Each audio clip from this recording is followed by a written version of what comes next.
Chers visionnaires, salut. Je fais une petite vidéo vite fait comme ça pour afin de pouvoir partager quelques petits conseils aux investisseurs.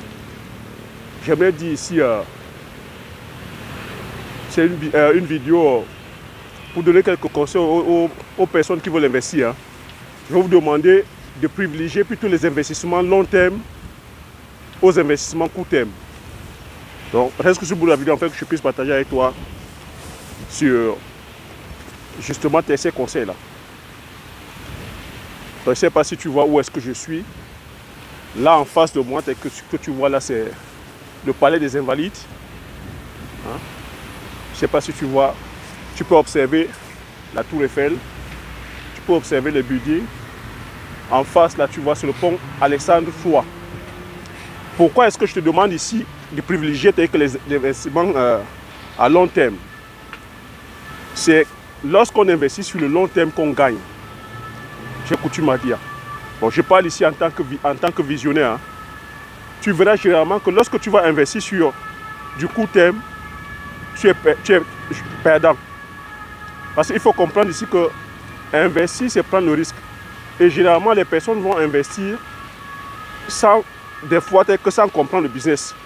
Tu vois que le temps que tu comprennes le business, tu vas forcément te dire que des fois, tu as échoué. Les personnes vont des fois te dire que miser leur argent, la plupart du temps, sur des organismes qui ne comprennent pas. Et Dieu sait que dans notre communauté, il y a comme ça pas mal d'organismes, c'est-à-dire que voilà, basés sur la pyramide de Ponzi. Il y a des organismes aussi qui viennent, des fois aussi avec des bons fonds, avec un bon mindset, mais parce que les investisseurs ou les souscripteurs ne comprennent pas le système, ben, se trouvent que tel qu'il y a un arnaque. Parce que lorsque vous allez sur l'investissement de court terme, qu'est-ce que j'entends par investissement sur le court terme? C'est lorsque vous venez, vous misez votre argent et on vous promet des rentabilités à 300, 400, à 1000% au bout de 2 mois. Donc vous voyez que les investissements au bout de 2 mois, de 6 mois, et vous êtes perdant. Parce que le business, sur le fond, il peut être intéressant. Mais lorsque tu vas te dire que sur le court terme, tu vois que il suffit d'un petit couac, il suffit d'un petit détail que tu n'avais pas mentionné, tu vois que le business a des difficultés. Et si toi tu étais parti sur la base d'1 mois, tu vois, et que tu lâches l'affaire, tu vois qu'au bout tu es perdant. Donc j'ai envie de dire ici que soyez plutôt des visionnaires, lancez-vous plutôt sur des projets long terme. Pourquoi est-ce que je vous montre? Vous voyez des bâtiments comme ça? C'est des bâtiments haussmanniens. Vous savez, en quelle année c'est construit? Vous voyez le pont Alexandre III qui est en face. C'est un pont qui est construit depuis 1910. Ça a été bâti par des visionnaires. Tu imagines un peu, en 1910, quand la personne a eu l'idée, c'est-à-dire que le roi de l'époque a eu l'idée, c'est-à-dire que de bâtir le pont, on le prenait pour un fou. Il a mis des sommes colossales, c'est-à-dire qu'il a eu des loupés, mais il n'a pas lâché l'affaire. Aujourd'hui, on a un monument comme ça, c'est-à-dire un patrimoine, c'est-à-dire que le pont Alexandre III, ça fait partie du patrimoine français. Il y a des touristes qui viennent de partout dans le monde pour visiter. Tu vois, les bâtiments comme ça, haussmanniens, tu vois en face de toi la tour Eiffel, c'est ça, c'est-à-dire que voilà, avoir une vision sur le long terme. Quand Gustave Eiffel bâtissait, c'est-à-dire que la tour Eiffel, beaucoup de Parisiens, c'est-à-dire qu'ils étaient contre. Mais aujourd'hui, c'est la fierté de la France. Beaucoup de touristes, il y a des millions de touristes qui sortent comme ça de partout dans le monde pour venir visiter la tour Eiffel, et ça fait des millions que ça engrange. Regarde ces bâtiments qui sont en face, c'est des bâtiments haussmanniens, c'est des personnes qui ont des investisseurs visionnaires, qui ont bâti sur la pierre, sur l'immobilier. Aujourd'hui, tu sais combien coûte le mètre carré, c'est-à-dire que voilà, dans cet arrondissement, c'est des millions d'euros. Voilà le palais des Invalides. Hein? Le roi d'époque, le roi Louis XIV, quand il a eu l'idée de construire ce bâtiment, on le prenait pour un malade et on le qualifiait même pour le roi dépensier. Hein? Mais aujourd'hui, c'est le patrimoine français. Il y a des touristes qui viennent comme ça de partout dans le monde pour visiter. Et ça fait de l'argent pour la France.